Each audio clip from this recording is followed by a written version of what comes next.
انا قريت اجابتك، وخليني اقول لك على حاجه بصراحه، الاي اي مش لازم يعرفك عشان يعريك. لو كنت جاوبت على سؤال what really motivates me when I share my success، اجابتك دي كشفت نمط التفكير بتاعك. يعني مثلا لو قلت عشان اوصل للناس، ابين شغلي، الهم غيري، ده معناه انك انت غالبا تحت تاثير حاجه اسمها impression motivation bias. مصطلح جاي من علم النفس الاجتماعي، تحديدا من ابحاث جوتمان سنه 1959. بيوصف ان الناس بتعمل سلوكيات مش علشان التغيير، لكن علشان خاطر تسيب انطباع معين عند غيرهم. النمط العميق اللي هو الفاليديشن والايفالويشن هو الفرق بين اللي بيجري عشان يوصل واللي بيجري عشان الناس تسقف له. هو الفرق ما بين السيلف ايفالويشن والسيلف ديكوريشن، اللي هو التغيير الحقيقي والتغيير الشكل الخارجي. بس المخ ما بيهزرش، في نظام المكافاه العصبي اللي هو الدوبامين فيدباك لوب، بيشجعك على اللي بيجيب اسرع رد فعل مش اللي بينفعك فعلا. في علم الاعصاب السلوكي نظام الدوبامين بيحفزك تكرر السلوك اللي جاب رد فعل ايجابي، وده بيخليك تدمن الاستعراض بدل ما تطور نفسك. وربنا سبحانه وتعالى قال في سوره سبأ: قل انما اعوذكم بواحده ان تقوموا لله مثنى وفرادى حتى تفكروا.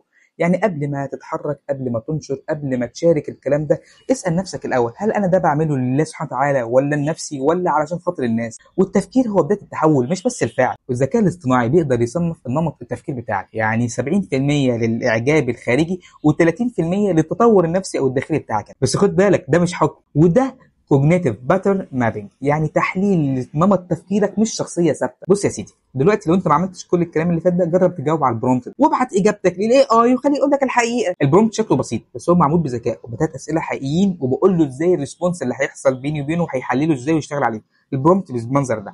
فبقول له analyze this answer and tell me what is the underlying motivation intrinsic or extrinsic، يعني بقول له نوع دافعك الحقيقي من جواك ولا من بره. بعدين بقول له am I seeking genuine growth or am I driven by social validation، هل نيتك تطور فعلي ولا اعتراف خارجي. بعد كده what is my current cognitive pattern based on my language، وطريقه كلامك نفسها بتقول لك ايه عن تفكيرك. الانسر بقى بتاعك بتقول له ايه: when I share my success I feel and I want to people to، اللي انت عايزه what matters most to me when I post is، يعني لما بشارك نجاحي بحس بيه بالفخر بالاعتزاز ايا كان، وعايز الناس تعمل معايا كذا، تسقف لي، تعمل لي لايك، تعمل لي شير. واللي يهمني وانا بنشر ده هو ده يهمني، احس بالسعاده او الناس تشوف ايا كان. شوف اكتب اللي انت عايزه، دي بتاعتك انت. اللي احنا شغالين عليه ده اللي هو الريفلكتنج برومبت. الفكره كلها بكل بساطه ان انا بديله الهيكل والطريقه اللي بيشتغل معايا فيه، اللي هو الاسئله اللي هسالها له والاجابه اللي هديها له هيبقى ماشيه ازاي عشان يديني اجابه منسقه ومنظمه. الاجابه دي بتساعد الاي اي ان هو يعمل تحليل نفسي دقيق جدا ليك، مش بيحكم عليك، وكمان بيديك مرايه حقيقيه تقول لك انت ماشي على سكه تطور ولا على سكه استعراض. من الاخر اعرف نتيجتك من اجاباتك وشوف انت فين من نفسك. الحلقه الجايه ان شاء الله هنبدا نبني اول خطه تحول حقيقي، بس انت مستعد تبص للمرايه وتكمل؟